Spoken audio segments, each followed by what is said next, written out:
sound of Mountains in the Sky, I'd say, is psychedelic beatronica.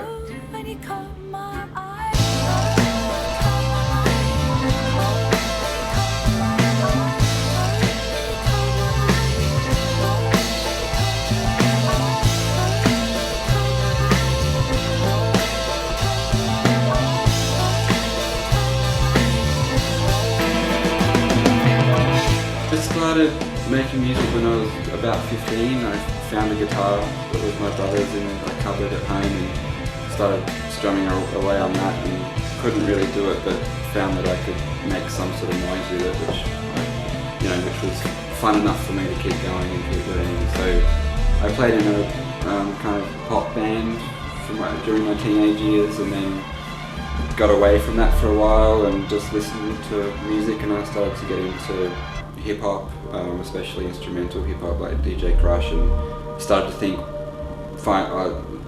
to realize that one person could, with the use of a sampler, get lots of different sounds, and I was really excited by that, so I started noodling around with that, and eventually it got me to where Mountains in the Sky is now.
I met Stuart when we were about 14.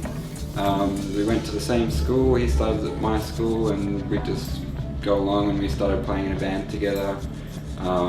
We played in a band together from when we were about 16 till we were about 21 or so, and didn't see each other for a little while, as you do when you've been that close and doing music, and I think we all felt like we needed to get away.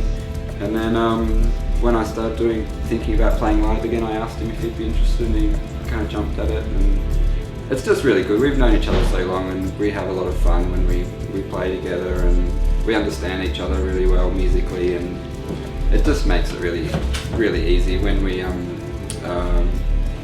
travel. We know each other well, it's not uncomfortable, and he's a really great guy to work with. So far, he hasn't done anything or had any involvement with the making of the records, but I always want to, but I don't know how to record drums very well. I always end up finding samples that I really like, and I just get used to them. But hopefully for the next recording, we're going to have we're going to have Stuart drumming on it. That'll be cool.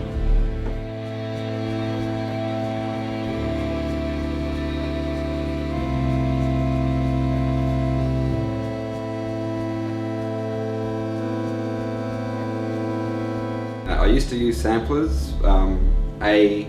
The problem with them was they're heavy to carry around, and I got sick of carrying around a truckload of stuff. And two, you're limited with your space that you can. Most of them are 28 meg of RAM or 32. And now when I'm using a laptop, I can have so many more things on it. I used to have to juggle all my files. Sometimes a stereo file would have to become a mono file just to save space, and then just the quality deteriorated because I had to make them smaller all the time, and I don't have to worry about that anymore. And I've also got a rack of effects on the computer that I can control with my MIDI control keyboard.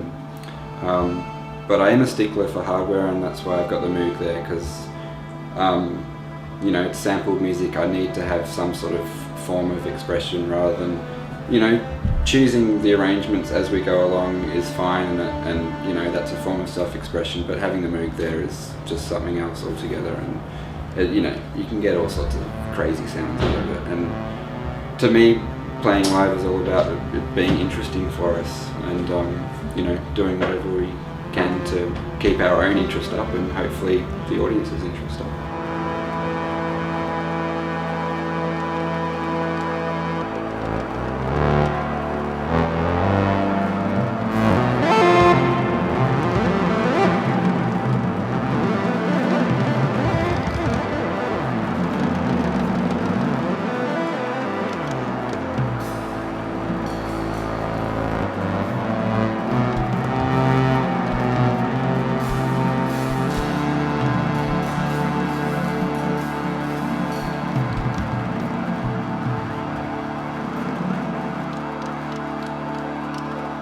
Next album, which I am planning on making a full-length record finally.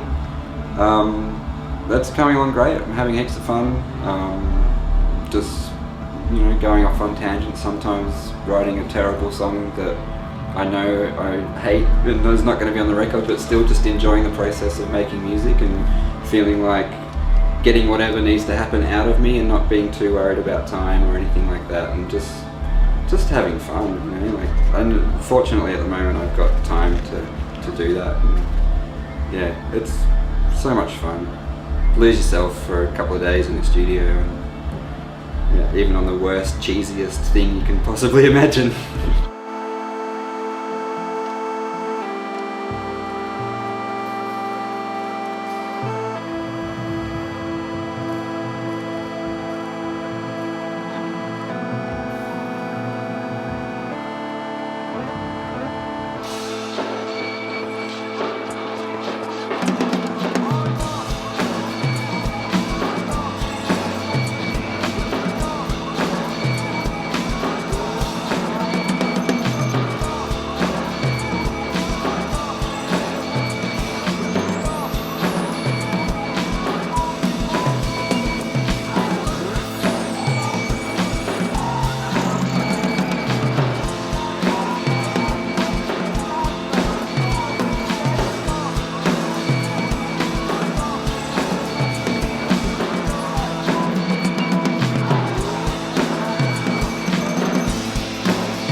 Thank you.